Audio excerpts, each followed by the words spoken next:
कि शहरियत कानून पर सियासत गर्म है।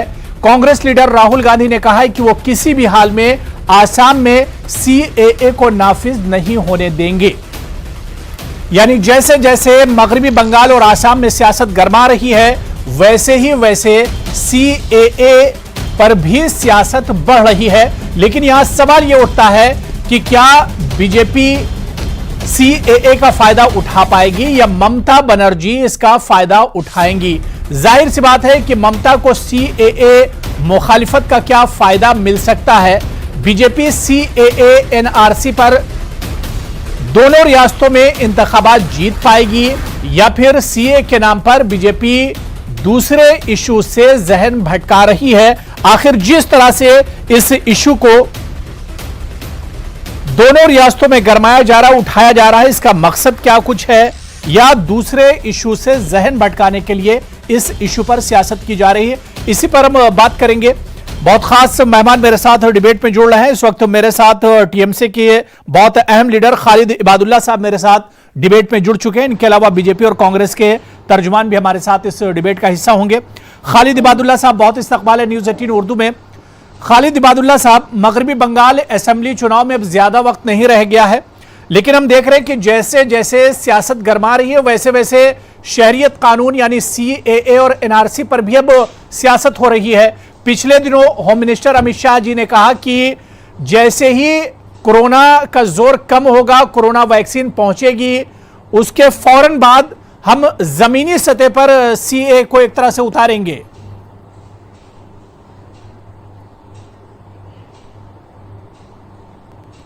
देखिए अबू हरेरा भाई, मैं थोड़ा सा बदल कर ये कहना चाहूंगा, आपका निशाना थोड़ा गलत हो गया। निशाना गलत का माने ये होता है कि आपको सवाल पूछना चाहिए भारतीय जनता पार्टी से, और सवाल हमसे पूछ लिए तो मुझे जवाब देने की जरूरत है जी। भारतीय जनता पार्टी पूरे देश में जहां जहां पे इलेक्शन आता है, इलेक्शन का मौका आता है, इलेक्शन का वक्त आता है, तो ये लोग का कुछ ना कुछ बहाना नया नया नजर आ जाता है।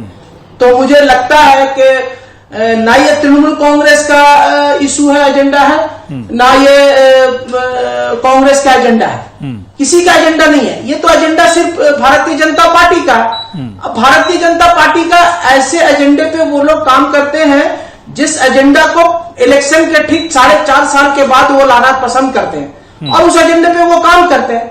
उनको इसी एजेंडे पे कामयाबी आहिस्ता आहिस्ता मिल रही है। लेकिन अब मैं यहाँ पे साफ अल्फाजों में कह रहा हूं कि अब भारत की जनता जान चुकी है, भारत की जनता समझ चुकी है कि ऐसे लोगों से और मैं समझता हूं कि करीबी रखना बहुत मुश्किल हो गया है। क्योंकि आपने देखा कि जब जब इलेक्शन आता है तो कोई ना कोई इशू इन लोगों के सामने खड़ा हो जाता है। सिर्फ ये नहीं कि एनआरसी और सीए का मामला, आपने देखा कि कहीं पे वो लोग पहले आज से जब तख्त पे नहीं थे तो बाबरी मस्जिद का मामला को लेकर चलते थे।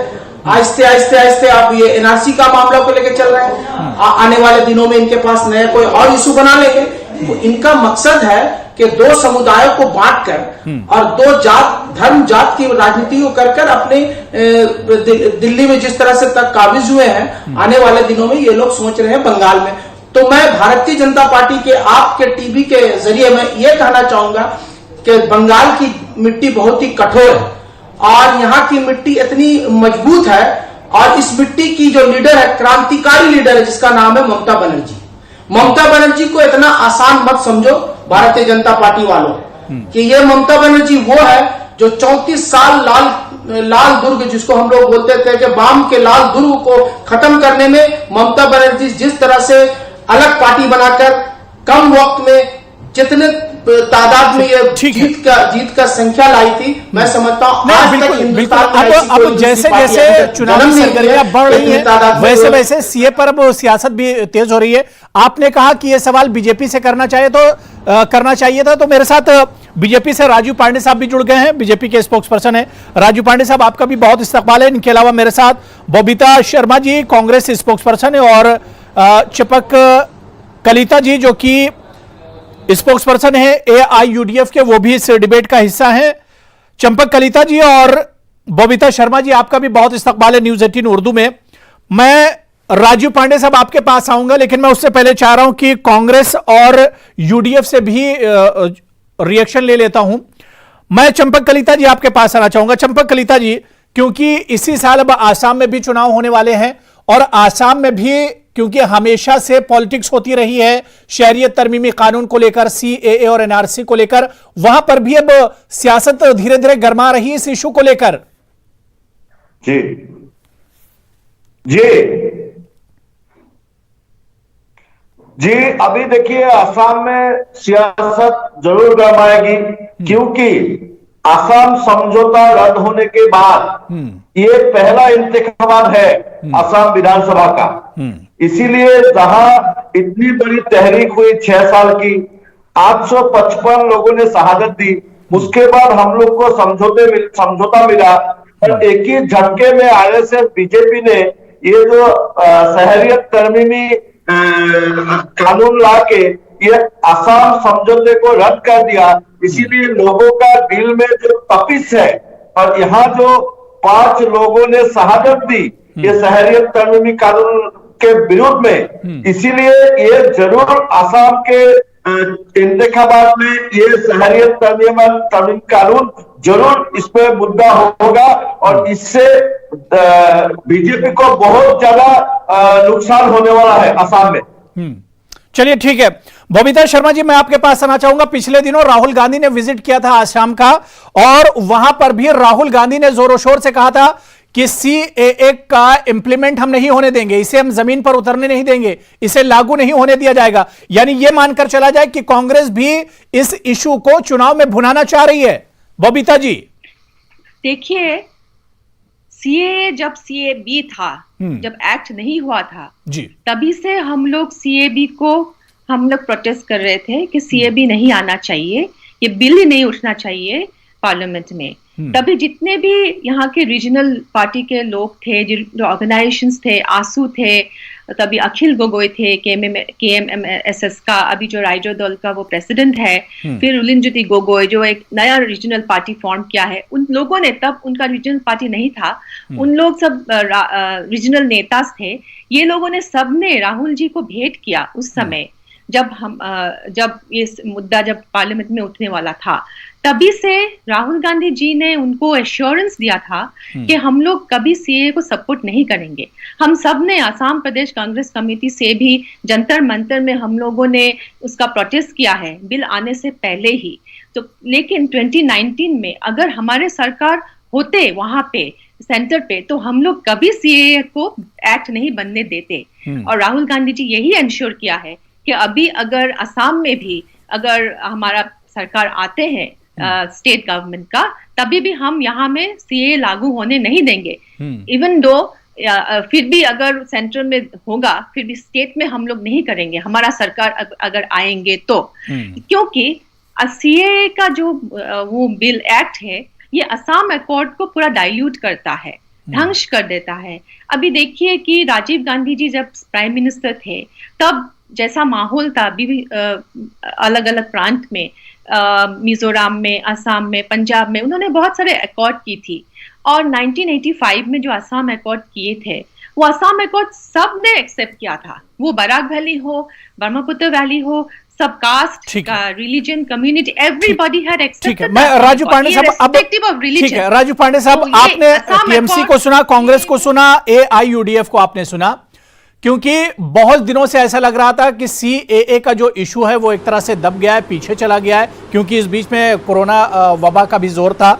लेकिन खुद होम मिनिस्टर अमित शाह जी ने वेस्ट बंगाल में कहा है कि ये इशू दबा नहीं है, कोरोना वैक्सीन आ जाए, कोरोना थोड़ा कम पड़ जाए तो इस इशू पर दोबारा से काम किया जाएगा, यानी दोबारा से एक तरह से इसे जमीन पर उतारा जाएगा।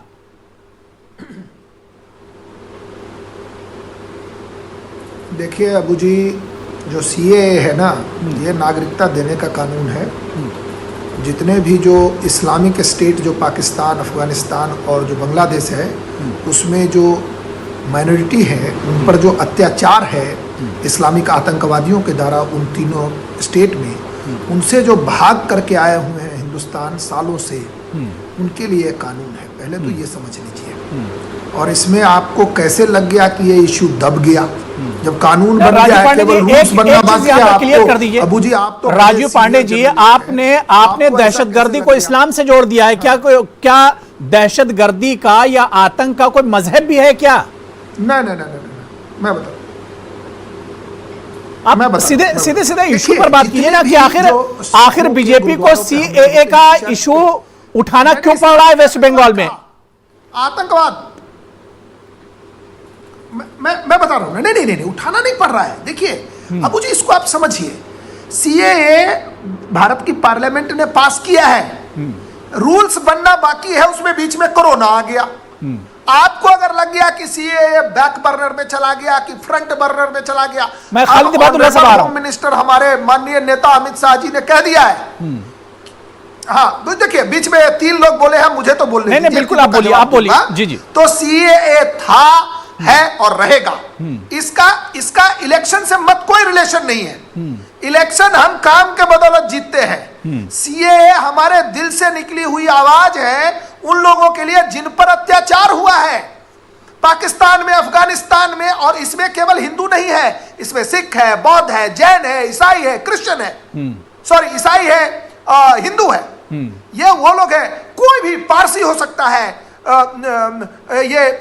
कोई इजरायली अगर है, कोई ज्यूस है, ये कोई भी आ सकते हैं हिंदुस्तान में जो माइनॉरिटी है। अब इसको कुछ लोगों ने, जिनका बाहर से फॉरेन फंडिंग है और जिसके लिए अभी देख रहे हैं सब प्रोटेस्ट में पीछे से आ जाते हैं, उन लोगों ने कहा कि ये सीए गलत है। मुझे एक बात बताइए अबू जी, सीए का 2 पेज का अमेंडमेंट है, अगर कोई बता दे कि इससे भारत के किसी भी नागरिक की चंपक कलिता जी, मैं आ रहा हूं। दूसरी बात हुई असम अकॉर्ड की बात। असम अकॉर्ड क्या था? असम अकॉर्ड क्या था कि जो बाहर के लोग 71 के बाद आए हैं उनको निकालना है। और ये सुप्रीम कोर्ट ऑफ इंडिया ने एनआरसी किया जिसमें घपला हुआ, केवल 20 लाख लोग निकल करके आए जो घुस करके आए हैं। और अबू जी, घुसपैठिए और शरणार्थी में अंतर होता है। जो लोगों का अत्याचार होने के कारण से देश में आए वो शरणार्थी हैं ये, और जो घुसपैठ करने के लिए आए जिहाद के नाम पे, उनके साथ अलग व्यवहार होगा। और इसमें असम अकॉर्ड को लेटर, कांग्रेस पार्टी इतनी मेंटली बैंकरप्ट हो गई है कि असम अकॉर्ड भी नहीं पढ़ती है। उसमें क्या था? 71 के बाद जो लोग आए हैं। ठीक है राजू पांडे जी, अब सारे जितने पैनलिस्ट हैं तीनों एक एक करके आपका जवाब देना चाह रहे हैं। मैं खालिद इबादुल्लाह साहब 30 सेकंड जल्दी से जवाब दीजिए। मैं उसके बाद आ रहा हूं, चंपक कलिता जी आपके पास भी आ रहा हूं जी।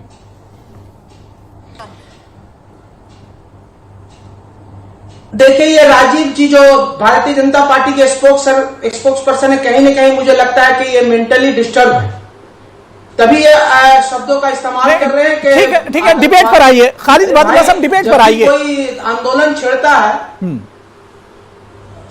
मैं वो डिबेट में पहले बोल दिया, जब ये आतंकवाद की शब्द को इस्तेमाल करते हैं तो बड़ा अफसोस लगता है कि जब कोई जरूरत पड़ती है, कोई आंदोलन भारत में अगर कोई करना चाहता है तो कोई खालिस्तान हो जाता है, खालिस्तानी हो जाता है, कोई आतंकवादी हो जाता है, कोई माओवाद हो जाता है। तो कहीं ना कहीं इन लोगों के साथ नरेंद्र मोदी जी और अमित शाह जी की और भारतीय जनता पार्टी की सुर में सुर नहीं मिलाओ तो आप ये सब आपको सुनना मिलेगा। लेकिन ये कहना चाहूंगा कि अब आपको ये दिन अब देखने को मिलेगा आने वाले दिनों में कि किसान आंदोलन का ये खालिस्तानी आंदोलन, बाहर से फंडिंग हो रहा है। आपको शर्म नहीं आती है भारतीय जनता पार्टी के लोगों को? 200 से लगभग ज्यादा लोग वहां पे अपनी जान गंवाई है और बूढ़े बूढ़े लोग 70, 80 साल, 90 साल के लोग वहां पे धरना देकर बैठे और उनको खालिस्तानी कहते हो। चंपक कलिता जी 30 सेकंड आपको भी। जनता पार्टी के अमित शाह और ठीक है खालिद इबादुल्लाह, मैं दोबारा से आ रहा हूं। चंपक कलिता जी बंगाल में आके ये ड्रामा करते हैं कि आप आके वहां पे। ठीक है, मैं राजू पांडे जी में आ रहा हूं। ठीक है, खालिद इबादुल्लाह बात हो गई, खालिद इबादुल्लाह साहब बात हो गई। सीएए और एनआरसी पर ही बात कीजिए। किसानों का इशू सबके सामने है, किसान किस हालत में है, सरकार और किसानों के बीच में क्या कुछ चल रहा है, पूरा इशू सबके सामने है। सीएए पर जो पॉलिटिक्स हो रही है, सियासत हो रही है, हम उस पर बात करना चाह रहे हैं। चंपक कलिता जी जल्दी से अपना रिएक्शन दीजिए।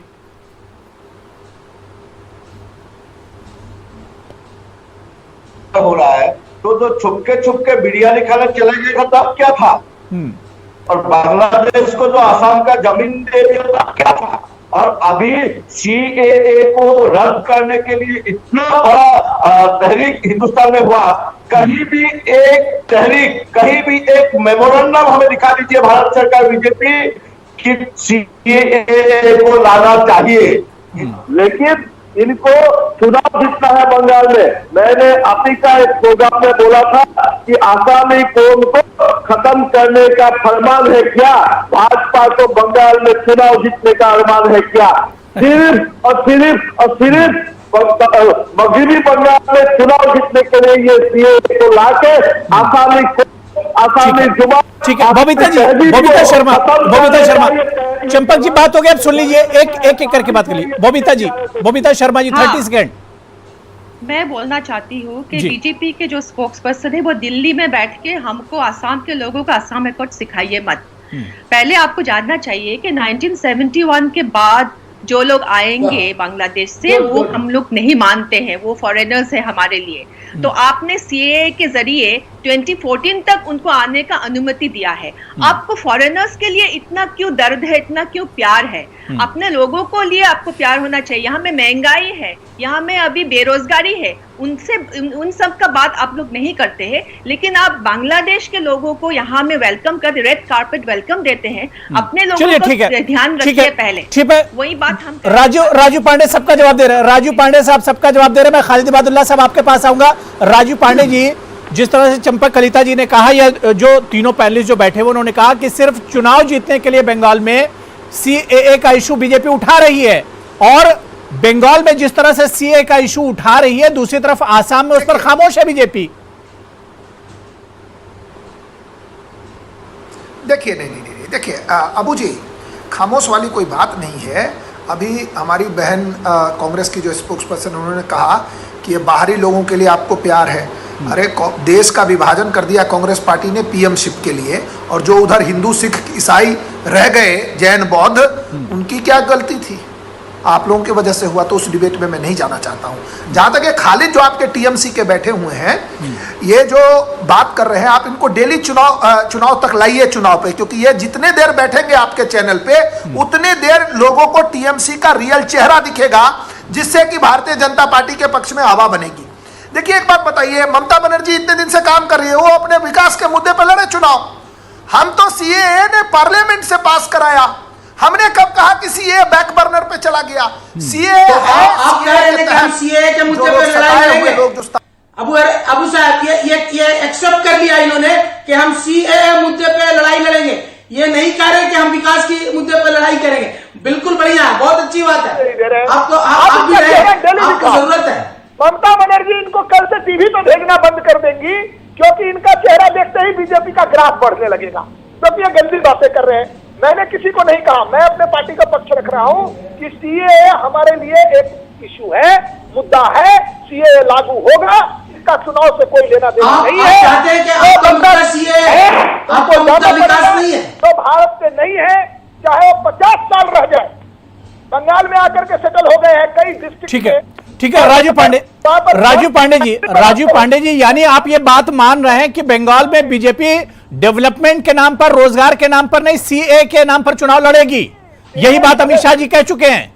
नहीं, सीए के चुनाव तो मैंने कहा ना, अभी लोकसभा का चुनाव हुआ, मुझे बोलने का मौका 18 सीट जीते भाजपा। 5 साल के काम के बेसिस जी खालिद इबादुल्लाह सवाल आप बताइए मुझे। 5 साल के चुनाव पर गए थे ना भारतीय जनता पार्टी के हमारे प्रधानमंत्री जी, 282 से 303 सीट हुआ। आप तो कम से कम ठीक से बोलिए। जनता ने दिया है वोट, क्या आपने दिया है खाली? हमने आपने। ठीक है राजू पांडे जी सुन लीजिए। खालिद इबादुल्लाह कुछ सवाल पूछना चाह रहे हैं, सुन लीजिए। खालिद इबादुल्लाह जल्दी से बात पूरी कर लीजिए, टाइम कम है मेरे पास जी। देखिए इन्होंने कहा कि 2014 में उनको 282 सीट और 303 सीट 2019 में लिए थे। तो उनसे यह पूछिए कि ये बाहरी लोग इनको वोट देकर लाए थे, तो इनका सरकार इलीगल है। ये सरकार में जो आए हैं बाहरी लोगों के वोट से आए। अभी वो बाहरी लोगों का वोट एक्सेप्ट, इलेक्शन के समय में बाहरी लोगों का वोट एक्सेप्ट होता है, और जब इलेक्शन खत्म हो जाता है तो वो लोग बाहरी हो जाते हैं। तो इनको बताइए कि ये दोनों इलेक्शन इसका इलीगल था, ये प्रधानमंत्री के लायक नहीं थे, ये बाहर से वोट लेके, बाहरी का वोट लेके जीते थे। तो ये तो सामने लाना होगा, ये बताना होगा ये भारतीय जनता पार्टी के लोगों को। और ऐसे लोग जो भारतीय जनता पार्टी के एक बात है ना कहीं मिर्ची लग जाती है, मिर्ची लगने की जरूरत नहीं है, जो फैक्ट बात है उनको सुनने की जरूरत है। ठीक है राजू पांडे जी बहुत मुख्तसर जवाब दीजिए। उतावला हो जाएंगे तो मैं समझता हूँ। ठीक है, खालिद इबादुल्लाह बात हो गई, खालिद इबादुल्लाह आपकी बात हो गई। राजू पांडे जी बहुत मुख्तसर में कनेक्टिविटी लॉ सवाल दोबारा पूछ लीजिए अबू जी, मेरा कनेक्टिविटी चला गया था, दोबारा सवाल पूछ लीजिए प्लीज। राजू पांडे जी इनका सवाल यही है कि वेस्ट बंगाल में आप डेवलपमेंट को अलग रख देते हैं, रोजगार को अलग रख देते हैं और आप वहां पर दावा कर रहे हैं कि चुनाव आप लड़ेंगे सीएए के नाम पर। आखिर यह चीज आसाम में क्यों नहीं है? आसाम में बीजेपी सीएए के नाम पर चुनाव क्यों नहीं लड़ रही है? अब सुन लीजिए सर, ऐसा है असम में हम 5 साल से सरकार में हैं, हम अपने डेवलपमेंट के काम पर चुनाव ठीक है, खालिद इबादुल्लाह साहब टाइम मैं आ रहा हूं। हमने काम किया कि नहीं? अभी इन्होंने कहा, अभी बीच में बोल रहे हैं, सुन लीजिए खालिद इबादुल्लाह साहब, सुन लीजिए करना चाहते हैं, सुनिए मेरी बात। सुन लीजिए जी। असम में हम 5 साल चुनाव सत्ता में रहे हैं और सत्ता में हम जनता के सामने हाथ जोड़ करके जाएंगे कि 5 साल में जो सर्बानंद सोनोवाल साहब के अपने जो हमारे सीएम साहब सोनोवाल साहब की सरकार है उसके काम पर हम मांगेंगे वोट। बंगाल में ये आए ना अपना डेवलपमेंट का काम दिखाने के लिए, वो तो हम डेवलपमेंट जब सरकार में आएंगे तो करेंगे। आप देख रहे हैं कि भारतीय जनता पार्टी मध्य प्रदेश में कई वर्षों से सरकार में है। चलिए ठीक है, सवाल यही उठ रहा है कि अब इंतखाबात आए हैं तो सीए का जो जिन है वो दोबारा से बोतल के बाहर आ गया है, लेकिन सीएए से किसका फायदा होगा, किसका नुकसान होगा, आने वाले दिनों में यह भी देखना बहुत अहम होगा, क्योंकि रोजगार भी एक बड़ा मसला है, इसके अलावा महंगाई एक बड़ा मसला है और डेवलपमेंट तरक्की की बात की जाए तो यह भी बड़ा मसला है। क्या सियासी पार्टियां सीए के नाम पर चुनाव लड़ेंगी या फिर डेवलपमेंट और तरक्की के नाम पर यह चुनाव लड़े जाएंगे, यह देखना बहुत अहम होगा। और जो पार्टियां सीएए और शहरियत तरमीमी कानून के नाम पर चुनाव लड़ रही हैं, क्या वो चुनाव में अपनी छाप छोड़ पाएंगी, देखना बहुत अहम होगा। बहुत बहुत शुक्रिया राजू पांडे जी मेरे साथ जुड़ने के लिए, चंपक कलिता जी, खालिद इबादुल्लाह साहब और बबीता शर्मा जी, सभी का बहुत बहुत शुक्रिया डिबेट में।